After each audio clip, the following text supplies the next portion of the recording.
नमस्कार, मैं रवीश कुमार। पिछले साल एक खबर आई कि कर्मचारी भविष्य निधि संगठन में आपका जो पैसा जमा है उस पर 8.1% की दर से ब्याज मिलेगा। घटा दिया गया। 45 साल में ये सबसे कम रेट माना गया। कहना मुश्किल है कि इस समय होम लोन पर 10% की दर से ईएमआई देने वाले मिडिल क्लास को यह बात पसंद आ गई होगी। कुछ लोग हताशा में ये बात कह देते हैं कि 100 रुपया लीटर पेट्रोल खरीदने वाले मिडिल क्लास को इससे फर्क नहीं पड़ा होगा, लेकिन ईपीएफओ में केवल मिडिल क्लास का पैसा नहीं लगता है। 27 करोड़ से अधिक कामगारों का पैसा इस फंड में लगा है। ज्यादातर निम्न मध्यम वर्गीय तबके के लोग हैं। अब इतनी बड़ी आबादी को यह खबर बताई जाए कि ईपीएफओ ने अपना पैसा अदानी समूह की कंपनियों में लगाया है, तब उसकी क्या प्रतिक्रिया होगी? क्या आप तक यह खबर पहुंची भी है कि ईपीएफओ का पैसा अदानी समूह में लगा है? आज के हिंदू अखबार में यह खबर छपी है और इस खबर में कहा गया है कि अगले 6 महीने तक आपके भविष्य निधि के पैसे से अदानी के शेयर खरीदे जाएंगे। आपके पैसे से दाम चढ़ेगा और आपसे कहा जाएगा, बजाओ ताली, ताली बजाओ, भारत के हमले का जवाब दिया जा रहा है। गोदी मीडिया यह सूचना हिंदी के दर्शकों को नहीं देगा। ऐसा नहीं है कि उसके पास कैमरे की कमी है, रिपोर्टर कम है। यहां आप देख ही रहे हैं कि अतीक अहमद के जेल ट्रांसफर का किस तरह से कवरेज किया जा रहा है। ऐसी खबरों के जरिए माहौल बनाने के जोश में आज गोदी मीडिया के एक बड़े चैनल ने अतीक अहमद को पेशाब करते हुए चैनल पर दिखा दिया, सीधा प्रसारण किया। वो वीडियो हम नहीं दिखा पा रहे हैं। आप हिंदी के दर्शकों और पाठकों का अपमान अब इस नए लेवल पर पहुंचा दिया गया है। इन चैनलों को अच्छी तरह से पता है कि आप दर्शक गोदी मीडिया को देखना बंद नहीं कर पाएंगे, क्योंकि ऐसा करना बहुत मुश्किल बौद्धिक प्रक्रिया है, सबके बस की बात नहीं है। याद रखिएगा कि जनता के पैसे से इन चैनलों को भारी भरकम विज्ञापन दिए जाते हैं। सोचिएगा कि बड़े बड़े सवालों को छोड़कर इस तरह के विजुअल से खबर बताई जा रही है या ध्यान भटकाया जा रहा है। इस पत्रकारिता का भी बचाव आपको ही करना है, क्योंकि आपको धर्म की राजनीति की रक्षा में हर तरह के अधर्म का बचाव करना है। यह धार्मिक कर्तव्य है आपका। ईपीएफओ का पैसा जब अदानी समूह में लगा है और अखबार ने सवाल पूछे तो जवाब नहीं दिया गया। अदानी समूह पर विपक्ष प्रधानमंत्री मोदी से सवाल करता है तो उनकी तरफ से जवाब नहीं मिलता। अदानी समूह में निवेश पर रिपोर्टर सवाल पूछता है तो संस्थाएं जवाब नहीं देती हैं।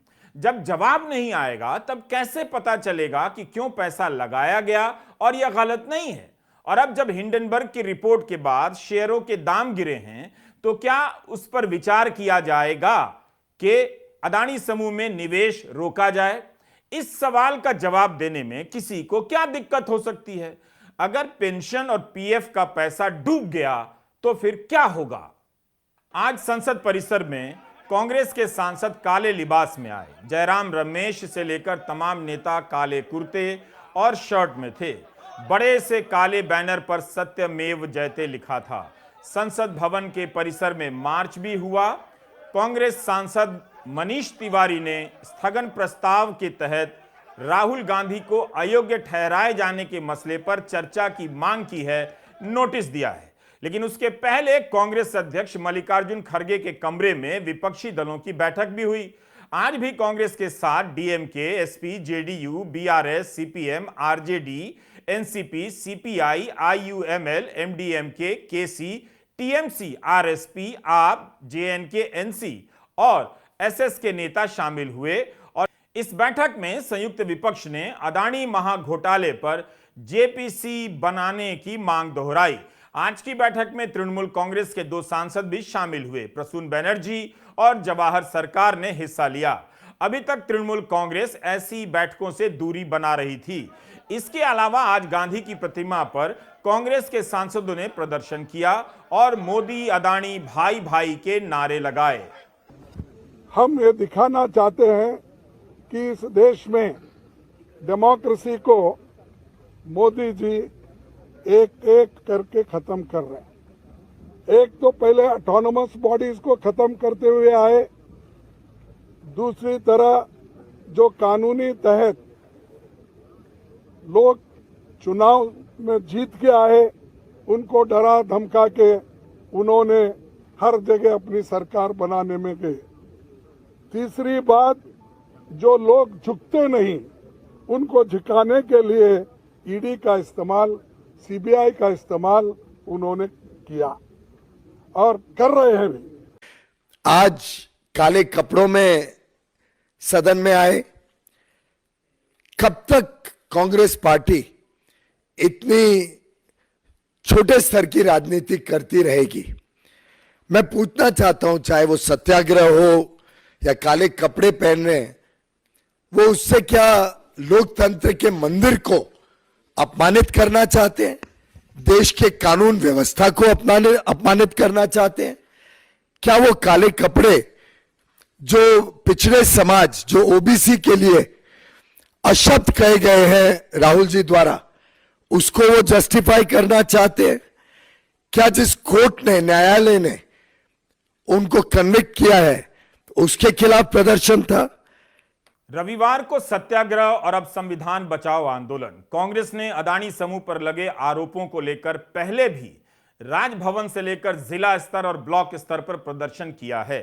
राहुल गांधी की सदस्यता जाने के बाद फिर से हर स्तर पर प्रदर्शन हो रहे हैं। सवाल है कि क्या इन प्रदर्शनों से प्रधानमंत्री नरेंद्र मोदी पर किसी प्रकार का राजनीतिक या नैतिक दबाव बन पाएगा और वे जांच के आदेश दे देंगे? लोकसभा में प्रधानमंत्री मोदी ने कह दिया था कि जिसे उज्ज्वला का सिलेंडर दिया है और नल जल योजना के तहत पानी का कनेक्शन दिया है, उससे होकर इन आरोपों को गुजरना होगा। क्या कांग्रेस समाज के इस तबके तक अपनी बात पहुंचा पा रही है? राहुल गांधी कई बार बोल चुके हैं कि मीडिया का साथ नहीं मिलता है, लेकिन चुनाव जीतने से कहीं ज्यादा बड़ी चुनौती इस वक्त है इन मामलों से जुड़ी खबरों को, सूचनाओं को जनता तक पहुंचा पाना। रविवार को कांग्रेस का यह सत्याग्रह कहां दिखाया गया, कहां नहीं, और किस तरह का कवरेज अगले दिन अखबारों में हुआ है, इसका विश्लेषण और मूल्यांकन आप पाठकों और दर्शकों को करना है। लेकिन राहुल गांधी को भी समझना होगा कि ट्विटर के जरिए वे कितने ही लोगों तक पहुंच रहे हैं। जब उनकी 4.5 महीने की पदयात्रा को मीडिया ने लोगों तक नहीं पहुंचने दिया, तो फिर उन्हें सोचना चाहिए कि अदानी समूह पर उनका हर दिन का ट्वीट किसके पास जा रहा है। आज भी राहुल गांधी ने ट्वीट किया है कि LIC की पूंजी अदानी को, SBI की पूंजी अदानी को, EPFO की पूंजी भी अदानी को। मोडानी के खुलासे के बाद भी जनता के रिटायरमेंट का पैसा अदानी की कंपनियों में निवेश क्यों किया जा रहा है? राहुल लिखते हैं कि प्रधानमंत्री जी, न जांच न जवाब, आखिर इतना डर क्यों? प्रियंका गांधी के भावुक भाषण आज अतीक अहमद के घंटों कवरेज के सामने बेकार हो गए और इन पर चर्चा तक नहीं हुई। 32 साल पुरानी बात है, मई 1991 की बात है।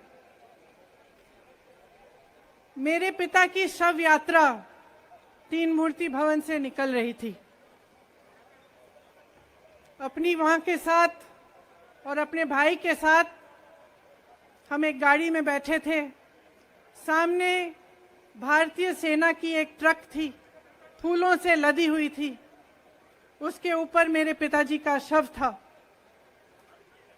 थोड़ी देर काफिला चला, 5-10 मिनट चला, फिर राहुल कहने लगे मैं उतरना चाहता हूं। तो मां ने मना किया।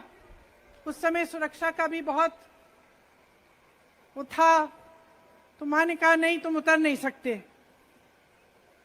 राहुल ने जिद की, नहीं मैं उतरूंगा। मैंने मां से कहा मां उतरने दो। राहुल गाड़ी से उतरा, उस सेना की ट्रक के पीछे खड़ा होके चलने लगा और 3 मूर्ति से लेके कड़ी धूप में अपने पिता के जनाजे के पीछे पीछे पैदल चलते चलते चलते चलते यहां पहुंचा। मेरे शहीद पिता के अंतिम संस्कार मेरे भाई ने किए। मेरे पिता का शव इस तिरंगे झंडे में लपेटा गया था। इस तिरंगे के नीचे मेरे पिता का शव था और उसके पीछे चलते चलते मेरा भाई यहां आया। उस शहीद पिता का अपमान भरी संसद में किया जाता है। उस शहीद के बेटे को आप देशद्रोही कहते हैं, आप मीर जाफर कहते हैं, उसकी आप मां का अपमान करते हैं। आपके मंत्री मेरी मां का अपमान भरी संसद में करते हैं। आपके एक मुख्यमंत्री कहते हैं कि राहुल गांधी को पता भी नहीं है कि उनका पिता कौन है। आपके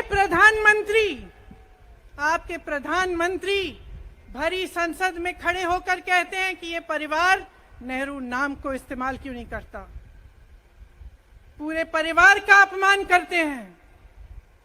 कश्मीरी पंडित समाज के रिवाज का अपमान करते हैं, जिसके तहत एक बेटा अपने बाप के मरने पर पगड़ी पहनता है, परिवार की परंपरा को आगे बढ़ाता है। लेकिन आप पर कोई मुकदमा नहीं होता, आपको 2 साल की कोई सजा नहीं मिलती, आपको जेल की सजा नहीं मिलती, आपको संसद से कोई बाहर नहीं निकालता, आपको मना नहीं करता कि 8 सालों के लिए आप चुनाव नहीं लड़ सकते। मैं पूछना चाहती हूं क्यों? आज तक हम चुप रहे हैं, हमारे परिवार का अपमान करते गए। मेरा एक सवाल है, जिन्हें उज्ज्वला का सिलेंडर मिला है, प्रधानमंत्री आवास योजना के तहत घर मिला है और मुफ्त अनाज मिला है, उन्हें कैसे पता चलेगा या पता चला भी है कि अदानी समूह को लेकर क्या क्या सवाल उठ रहे हैं? आपको याद होगा जब 24 जनवरी को हिंडनबर्ग की रिपोर्ट आई और अदानी समूह के कथित फ्रॉड को उजागर करने का दावा किया गया, तब कई निवेश संस्थाओं ने अपने निवेश पर फिर से विचार करने का आश्वासन दिया। अमेरिकी शेयर बाजार डाउ जोन्स ने अदानी ग्रुप को सस्टेनेबल इंडेक्स से हटा दिया। इससे अब कोई इस मार्केट में इंडेक्स के जरिए अदानी के शेयर नहीं खरीद सकेगा, ऐसी खबर आई थी और हमने अपने वीडियो में दिखाया था। अदानी के शेयरों की मांग खत्म हो जाएगी, यह बताया गया था। निवेशकों की सुविधा के लिए शेयर बाजार में अलग अलग सेक्टर के लिए इंडेक्स बनते हैं। एनर्जी के इंडेक्स में एनर्जी की कंपनियां डाली जाती हैं। कोई भी म्यूचुअल फंड जब एनर्जी इंडेक्स में पैसा लगाता है तो उसमें शामिल सारी कंपनियों के शेयर खरीद लेता है। डाउ जोन्स ने इस सूची से अदानी एंटरप्राइजेस को हटा दिया, इसलिए अब कोई डाउ जोन के सस्टेनेबल इंडेक्स में पैसा लगाएगा तो अदानी के शेयर नहीं खरीद पाएगा। यह बात बहुत जरूरी है कि आप ध्यान में रखें, तभी आप हिंदू अखबार में छपी ईपीएफओ से जुड़ी खबर को समझ पाएंगे। विकास धूत की खबर बताती है कि कैसे सेंसेक्स और निफ्टी से अदानी समूह को जोड़ा गया ताकि ईटीएफ के जरिए इस समूह की कंपनी में भी पैसे का निवेश होता रहे। हिंदू की इस रिपोर्ट के अनुसार ईपीएफओ के फंड का 15% पैसा निफ्टी और सेंसेक्स से लिंक है एक्सचेंज ट्रेड फंड ईटीएफ के जरिए। 2022-23 के दौरान ईपीएफओ ने ईटीएफ में करीब 2.5 लाख करोड़ से ज्यादा का निवेश किया। निफ्टी ने पिछले साल सितंबर में अदानी एंटरप्राइजेस को इसमें शामिल कर लिया, अभी 6 महीने के लिए और जुड़ा रहेगा। अदानी पोर्ट तो 2015 से ही निफ्टी 50 का हिस्सा है। इस बारे में हिंदू ने जब सेंट्रल प्रोविडेंट फंड कमिश्नर से जवाब मांगा तो जवाब नहीं दिया गया। सवाल पूछा गया है कि क्या ईपीएफओ ने अपने फंड मैनेजर को निर्देश दिया है कि अदानी समूह में निवेश जारी रखना है या नहीं। इसके बाद ईपीएफओ के ट्रस्टी ने हिंदू अखबार को बताया कि उन्हें पता नहीं है कि ईपीएफओ का पैसा अदानी समूह की कंपनियों में लग रहा है। फाइनेंशियल टाइम्स वित्तीय दुनिया का एक बड़ा अखबार माना जाता है। इसकी एक खबर में और भी गंभीर तथ्यों की तरफ इशारा किया गया है। अगर इस पर सरकार का कोई मंत्री नहीं बोलेगा, जांच नहीं होगी, तो विपक्ष क्या करेगा? फिर हताशा में कुछ बोल देगा तो कोर्ट केस के जरिए मानहानि का मुकदमा कर दिया जाएगा। फाइनेंशियल टाइम्स में एक रिपोर्ट छपी है कि पिछले कुछ साल में अदानी समूह में जो विदेशी निवेश आया है उसका करीब आधा हिस्सा अदानी परिवार से संबंधित कंपनियों से आया है। इन कंपनियों को ऑफशोर शेल कंपनी कहा गया है, जिसे आज तक भारत सरकार ने परिभाषित नहीं किया है कि ऑफशोर शेल कंपनियां किसे कहा जाए। फाइनेंशियल टाइम्स ने यह जानकारी भारत में आने वाले विदेशी निवेश के आंकड़ों से निकाली है। इस रिपोर्ट में कहा गया है कि ऑफशोर कंपनियों से विदेशी निवेश आने पर पता करना मुश्किल हो जाता है कि किसका पैसा आ रहा है। अदानी से जुड़ी ऑफशोर कंपनियों ने 2017 से 22 के बीच 2.6 अरब डॉलर का निवेश समूह में किया। यह कुल 5.7 अरब डॉलर की एफडीआई का 45% हिस्सा है। अदानी समूह को एफडीआई देने वाली अधिकतर ऑफशोर कंपनियों को प्रमोटर की श्रेणी में दिखाया गया है, जिसका मतलब है कि वे अदानी या उनके परिवार की करीबी इकाइयां हैं। यह सब मामूली आरोप नहीं है। 2018-19 की पुरानी खबरों को निकाल कर देखिए। जब नोटबंदी के फेल होने को लेकर सवाल उठा तो सरकार ने कहना शुरू कर दिया कि लाखों शेल कंपनियों को बंद कर दिया गया है, काला धन बंद हो गया है। अब जब अदानी समूह में शेल कंपनियों की कथित भूमिका की बात आ रही है तो प्रधानमंत्री जवाब ही नहीं दे रहे। फाइनेंशियल टाइम्स ने लिखा है कि कहां से पैसा आ रहा है इसका पता नहीं है, तो क्या इस तरह के अज्ञात पैसे से अदानी समूह का साम्राज्य खड़ा हो सकता है? सरकार को जवाब तो देना चाहिए। इस रिपोर्ट में यह भी कहा गया है कि जितना एफडीआई के डेटा में दिखाई दे रहा है, हो सकता है कि अदानी समूह में उससे ज्यादा पैसा आया हो। हमने आपको पहले के वीडियो में बताया है कि सरकार ने संसद में बताया है कि शेल कंपनियों को परिभाषित नहीं किया गया है, लेकिन आज कांग्रेस नेता जयराम रमेश ने एक ट्वीट किया है। जयराम रमेश ने सरकार की तरफ से जारी प्रेस विज्ञप्ति दिखाते हुए कहा कि 8 जून 2021 को सरकार ने शेल कंपनियों को खतरा बताते हुए उन पर बने टास्क फोर्स की गतिविधियों पर प्रेस विज्ञप्ति जारी की है। 21 मार्च 2023 को सरकार ने राज्यसभा में जवाब दिया कि शेल कंपनियों की कोई परिभाषा नहीं है और इसकी कोई जानकारी नहीं है। मोदानी है तो मुमकिन है। शेल कंपनियों पर टास्क फोर्स बनाने के बाद भी सरकार कैसे कह सकती है कि शेल कंपनियों को परिभाषित नहीं किया गया है? समस्या यह है कि कांग्रेस 100 से अधिक सवाल पूछ चुकी है। जब तक सभी प्रश्नों के जवाब नहीं आएंगे तब तक कैसे पता चलेगा कि सरकार के पास जवाब है भी? वॉल स्ट्रीट जर्नल में विनोद अदानी को लेकर एक नई खबर छपी है। पिछले दिनों भी मॉर्निंग कॉन्टेक्स्ट ने विनोद अदानी को लेकर खबर छापी थी, जिसके बारे में हम आपको 14 मार्च के अपने वीडियो में बता चुके हैं। वॉल स्ट्रीट जर्नल की शॉन ली की खबर है और उसकी हेडिंग देखिए। लिखा है कि अदानी के डील के पीछे गुमनाम बड़े भाई का हाथ, जिसमें बताया गया है कि गौतम अदानी अदानी समूह के चेहरे भर हैं। यह आरोप हिंडनबर्ग ने अपनी रिपोर्ट में भी लगाया और कहा कि दशकों तक बड़े अदानी विदेशों में शेल कंपनियों को मैनेज करते रहे। इसके जरिए अदानी समूह के स्टॉक को मैनिपुलेट किया गया। कृत्रिम तरीके से शेयरों के दाम ऊपर चढ़ाए जाते रहे और निवेशकों को पता नहीं चलने दिया गया। वॉल स्ट्रीट जर्नल की खबर में कहा गया है कि विनोद अदानी ने सिंगापुर की एक कंपनी का इस्तेमाल किया। इसके जरिए ऑस्ट्रेलिया में अदानी की खनन कंपनी के हिसाब किताब को मैनेज किया गया ताकि किसी को पता न चले कि कंपनी घाटे में है। अखबार ने लिखा है कि सिंगापुर की इस कंपनी में विनोद अदानी निदेशक थे। उन्हें दुबई की एक निवेश कंपनी से काफी बड़ा लोन मिला है। दुबई की निवेश कंपनी भी विनोद अदानी मैनेज करते हैं। इस पैसे से ऑस्ट्रेलिया में अदानी की कंपनी को पैसा दिया गया। वॉल स्ट्रीट जर्नल ने लिखा है कि दुबई के फंड का पैसा किसका था यह पता नहीं चला। अखबार पता नहीं लगा सका। वॉल स्ट्रीट जर्नल की यह खबर भारतीय अखबार मिंट में भी छपी है। यही तो आरोप लग रहे हैं कि ऐसा क्यों है कि पैसा किसका है पता नहीं चल पा रहा। इंडियन एक्सप्रेस की खबर भी तो इसी तरह की थी। रक्षा उत्पादन से जुड़ी कंपनी में मॉरिशस की कंपनी का निवेश है और वह पैसा किसका है पता नहीं। अगर जांच नहीं होगी तो पता कैसे चलेगा?